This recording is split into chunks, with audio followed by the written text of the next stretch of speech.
So how to find your Amazon associate ID or store ID for your Amazon?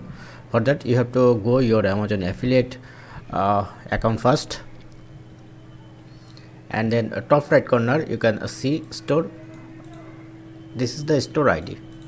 So if you want to see this ID on your Amazon, then you have to enable this Amazon associate site stripe bar first.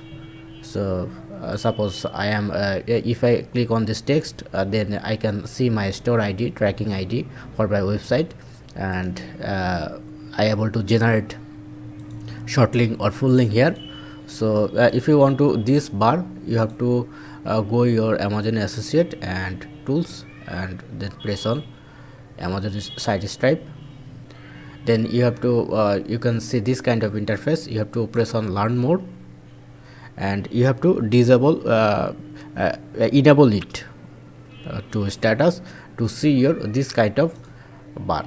So this is how you can easily find your Amazon store ID or Amazon associate ID. Hope video helpful.